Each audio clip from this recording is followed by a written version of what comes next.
I'm a veteran, small business owner, as well as an advocate for cannabis reform here in New Bern, North Carolina. We learned as a nation during alcohol prohibition that simply banning a wildly demanded substance does not make the substance go away. Instead, prohibition creates a criminal market to satisfy the demand, which brings with it a host of public health and safety problems. As a result, the District of Columbia and 11 other states have adopted recreational use. 33 states as well have it medically legalized and have been able to see hundreds of millions of dollars in tax revenue that has funded many programs, as well as increased the clearance and solve rate for actual crime in legal states for law enforcement officers. Cannabis legalization is progress, something that needs to be settled now and not for the next generation.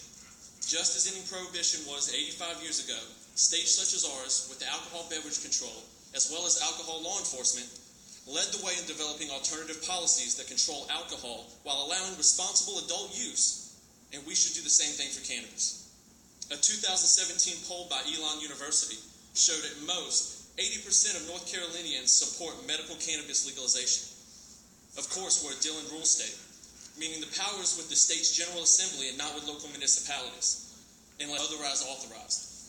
But, unlike what most know, that doesn't mean that you as alderman, as well as mayor, cannot do anything to help your fellow New Bernians, your constituents, your neighbors, your chemo survivors, your cancer patients, as well as the veterans and other people who are around here who are stuck on pills because they don't have other alternative healthcare options afforded to them. Resolutions can be passed to have cannabis pursued at the lowest level possible, or to give citation in lieu of, giving officers more time to pursue true crime and to possibly serve as senior resource officers in our schools instead of having this horrible ALICE program come out to where we're teaching our children and our teachers to fight off school intruders. New Bern is labeled as a retirement community where everyone knows someone who could possibly benefit from cannabis being legalized. I'm asking you to take this issue seriously.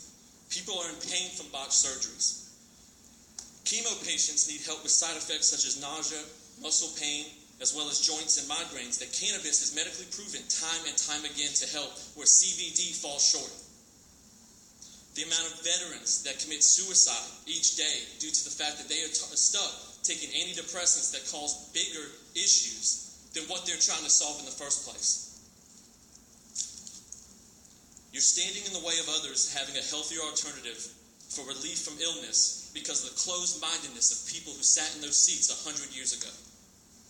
Over the next few weeks, months, if years need be, I will be attending these meetings providing information, possible solutions, statistics on the subject that could help put New Bern, Craven County, and even eastern North Carolina on the forefront of cannabis reform. Lastly, I ask which is more important, enabling our law enforcement officers to pursue crime and fight this opioid epidemic that has taken so many locally, or spend more time and effort and money to pursue, prosecute something 2/3 of the U.S. has legalized already. Alderman Odom, Alderman Best, Alderman Kinsey, Mayor Outlaw, Alderman Astor, Alderman Harris, and Alderman Bingle. I look forward to discussing this further with you and any constituents that you have. Thank you.